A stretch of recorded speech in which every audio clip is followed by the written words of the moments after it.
बोलिए देवादिदेव आदिनाथ भगवान की जय।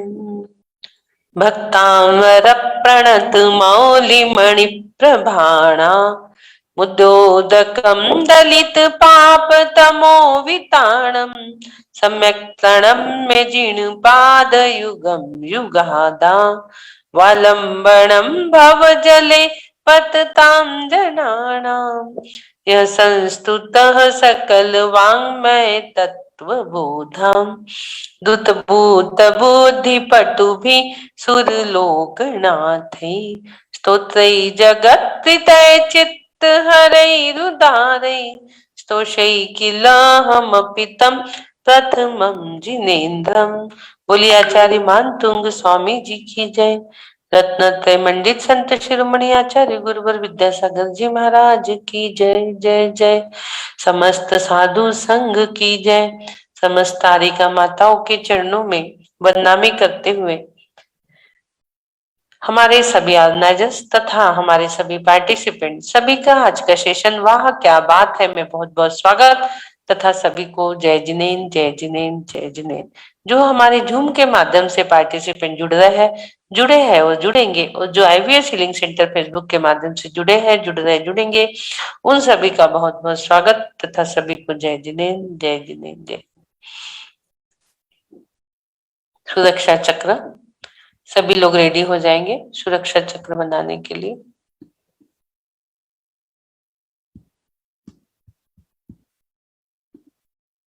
हमारे दोनों हैंड्स सिंपल हैंड्स है, इसे हमें पावर हैंड्स में बदलना है। दोनों हाथों को आप सामने लेके आएंगे। बोलिए पंच परमेष्टि भगवान की जय जय जय।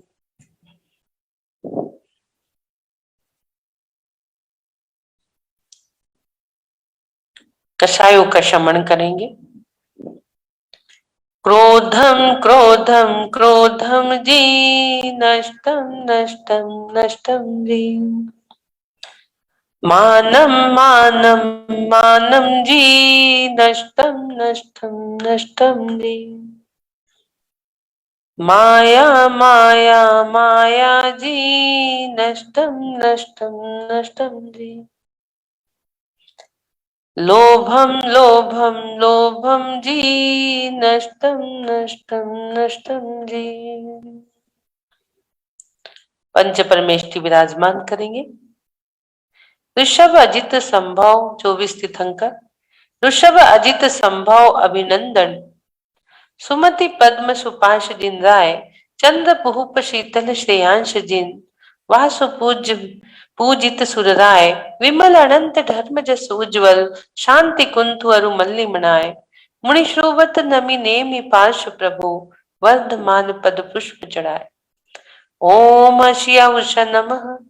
ओम अशिया उषा नमः। ओम अशिया उषा नमः। ओम अशिया उषा नमः।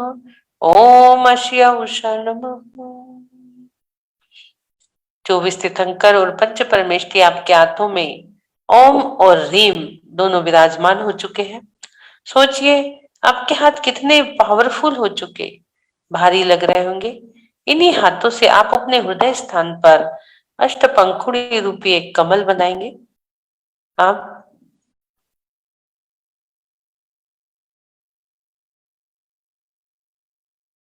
जिसमें आपको अरहम विराजमान करना है, जो पंच परमेष्टि के द्योतक अरहम अरहम आप विराजमान करिए।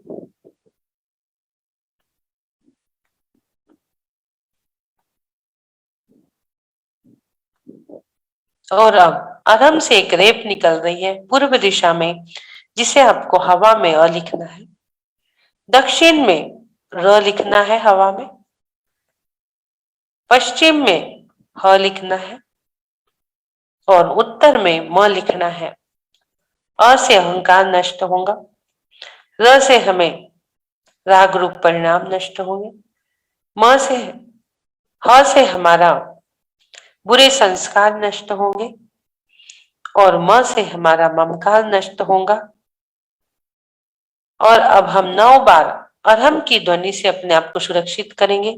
4 दिशा में 4 अरहम की कैप